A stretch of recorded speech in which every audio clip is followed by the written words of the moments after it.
What is up, everybody? Mr. Purse here. Welcome to Deuce and Deuce. We're going 2.2 here, French Revolution outcomes. This is part one, 3 parts of the French Revolution outcomes. There's a lot of going on. This is kind of a turning point in history. It's going to influence a lot of other places around the world. Going to have a huge influence going forward on what's happening. So this is just part one.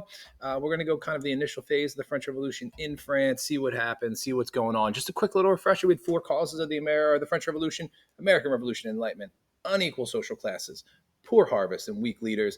So let's hop into what's actually going to happen as a result of this. The start of the revolution. I don't think you're ever going to see this on the Regents exam, but just an FYI, if you go to France and you go to Paris, the start of their revolution is considered what's called the storming of the Bastille. This is a former prison, housed like a couple prisoners. I think it was like 5. At the time, but it also was the cachet, or the place where the king stored a lot of his weapons. So eventually a group of people who we'll probably talk about a little more in class, but a group of people decided that they were ready to kind of take up arms against the king and trying to fight. And someone's like, bro, I know where he keeps his guns. They're at the Bastille. So they all hustle down from Versailles, go into the streets of Paris, crowds gather. And then people end up storming the Bastille. You cannot find the Bastille today in France. The people who stormed this castle or this prison end up taking all the guns and then tearing it down brick by brick. It's a huge thing against the king. Again, we're talking about absolute monarch. To rise up against your king and mobs of people doing this is almost unheard of at the time. So if you ever go to France, July 14th is their quote unquote Independence Day. It's called Bastille Day in France. Fireworks and national anthems, and kind of very similar to the 4th of July in the United States. So that's kind of considered the start of the revolution. And as this revolution happens, the people who start taking over power and asking for democracy and getting it are going to take away more and more power from the king. So you're going to see this progression a little bit here as we go forward. The first thing that happens, one of the major influential documents that come out of this is a new elected body is formed in France, kind of like force the king's hand and say, you got to do this or else. And they create what is called the Declaration of the Rights of Man and Citizen. Try and say that 5 times. 1791. So again, 2 years after the start of the French Revolution. We're talking about 8 years after the end of the American Revolution. This is right around the time of the American Bill of Rights. That is an add-on to the Constitution, the first 10 amendments. This is the Bill of Rights for the French government. It basically guarantees and lays out what rights citizens have in their country. I want to pay attention to notice this is called the Declaration of the Rights of Man and Citizen. We're not talking about people. We're just talking about man and citizen, which we'll get to in a second. But this is going to officially guarantee rights for male citizens in France. And it officially gets rid of, kind of coming back to the cause of the French Revolution, it officially ends this estate system where if you are a noble, you pay a significant amount less in taxes than the rest of the third, or that the third estate do. So it's going to change that, and it's going to guarantee these rights and guarantee certain equalities coming out of the Enlightenment, natural rights, natural laws, all that good stuff. So we're going to see more rights for sure. When I come back to the man part, I want to point out this woman who was super famous, very important and influential at the time, although her ideas don't gain as much traction as hopefully they should have or they could have. She's a French female writer. So she writes her own thing. She's like, yo, look at this, man. You're talking about the Declaration of the Rights of Man and Citizen. You're guaranteeing rights to males. What about the females? What about the other 50% of the population? You're talking about Enlightenment ideas. Where are we? So she writes her own thing called the Declaration of the Rights of Women, basically saying, adding on almost everything, and women as well. She's very similar to Mary Wollstonecraft. If you remember from the Enlightenment, our early feminists who talked about including women in these ideas, she is kind of held up to high esteem as kind of these early writers who put themselves out there in order to try to encourage women's rights. So again, her name is Olympo de Gouges. She's super important for the French Revolution. So there's some issues that are going on. So they're writing these Declaration of the Rights of Man, they're guaranteeing more rights, but things are still going on. It's not like all hunky-dory or all good and, oh, this is the best place to be. There's a lot of issues going on in France, and here they are. People are still starving. We're 3 years after the revolution. These new leaders try and come in along with the king and say, hey, we got you. We're going to help feed you. And they're still starving. And people, again, starvation is tough, especially if you're seeing, like I said, if you, like in the last episode, if you see your children starving, it's very difficult. So people are angry at this government. They're not happy with what's going on. They don't like what's taking place.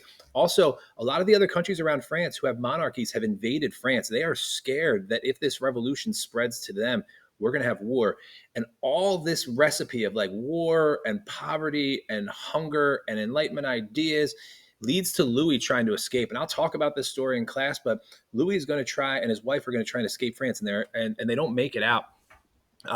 Another story for another day. But as a result of this, another government comes in, and there's a whole extra phase. So the first phase is like, hey, let's give rights and equality and Enlightenment ideas. And then this second phase hits. And this second phase is called the radical phase. And during revolutions, we usually see a phase of radicalization. When I say radical, I mean things that are so extreme, they kind of lose track of what the original goal was. So the original goal of the French Revolution is enlightenment, democracy, freedom, all these ideas. And this new group comes into power, and they are elected government. They are called the Jacobins. That's a political party. So they are elected. It's almost like Democrat or Republican, and they are elected, and they win new elections, and they create something called the Committee of Public Safety. And the Committee of Public Safety is a committee made up of members of the Jacobins who go around and make sure the public is safe from monarchy and nobility and things that are against the revolution. So they're going to kind of hunt these people down, hunt them out in the streets or behind closed doors that they're talking about how much they love the king. And their goal is to get rid of anything monarchy, nobility, old estates, any of that stuff they want to knock out. They say, hey, if we wipe out the monarchy from the face of the earth, then we won't have to talk about it anymore, and we can focus on democracy. And their leader is this guy, one of my favorite names in history, Maximilien Robespierre. He is a very famous and influential individual, and he and his group are going to get elected to lead France for about a year and a half, from 1793 to 1794.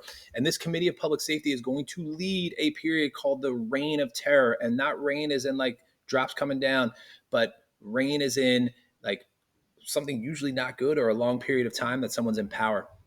They are going to end up killing enemies of the revolution. And I put that in quotes, enemies of the revolution, because anyone who they disagree with is considered an enemy because they believe themselves to be the revolution.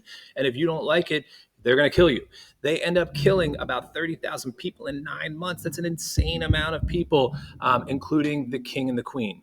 The irony of this, number one, is they don't give people a trial. They aren't allowing people their right to life, liberty, and property.